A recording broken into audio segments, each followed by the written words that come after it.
name is Phil, and I'm a scientist at the University of St. Andrews. Today I am here to answer your questions about magma, minerals and the Earth in general. Now, last week we have received an amazing amount of questions, and unfortunately I don't have the time to answer them all. But here's the answers to my top 3 questions. Maddie asks, what is the most expensive thing you can dig up from the ground? Thanks for your question, Maddie. And the short answer will be a mineral called jadeite, which is a green mineral, like this, that sells for $3 million or 2.43 million pounds per carat. A carat is a fifth of a gram, so it is incredibly expensive. Now, the longer answer will be that the most expensive thing you can dig up from the ground depends on the year, the month, the week, or even the day you're looking at, because the price of things changes. Now, there are some things like platinum or palladium that are very expensive and very rare metals. Those metals are used in cars, they're used in phones, in computers, printers, and so they have to be used. So the people that buy them from the extractors, well, they will have to make a profit on the car or the phone that they are selling, and so they can't be too expensive, these elements. But a gemstone, like jadeite, on the other hand, has got only one function, which is to be pretty. So, its price is going to be regulated only by how much people are going to pay for it. And this means it's gonna get incredibly expensive. Now, if you want to get rich, then you better pick up one very big shovel, because it is incredibly rare, and you will also need a very expensive plane ticket to places such as Guatemala in Central America, Myanmar in Southeast Asia, or Japan, California, Mexico maybe, because, well, those are the only countries in which it's found, so no Scotland, unfortunately. Good luck with your search!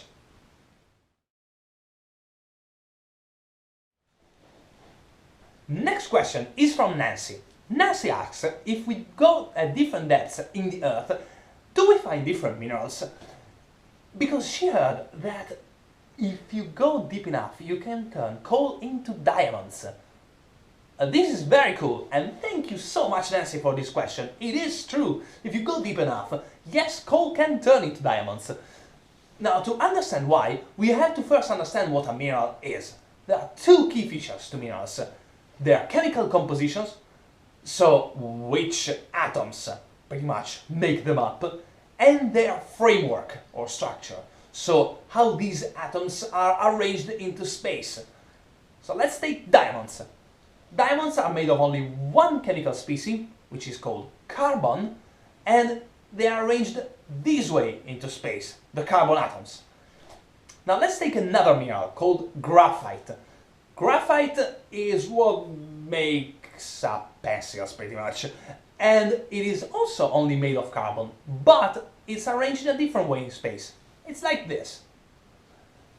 Now, if you go at great enough depths, what happens is that the temperature increases and the pressure increases as well. So, graphite might decide that it wants to change its structure and turn into diamond, which is very cool. But unfortunately, it's also true the other way around. So, diamonds, if they come back to the surface, they will turn into graphite. So why do we have still diamonds on the surface? That's a great question that I made myself. And it is because some diamonds are transported back to the surface by some very fast magmas called kimberlites. And so, with this speed, they don't have the time to turn back into graphite. Meaning that, once they get to the surface, there is not enough energy to make them turn into graphite, and so they remain as diamonds. What about coal, then?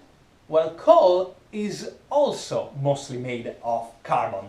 There are also some other elements like phosphorus, hydrogen, sulfur, but all these elements are lost once the temperature and the pressure increase. So you're left with only carbon, and this means that it will turn into diamonds if it goes deep enough.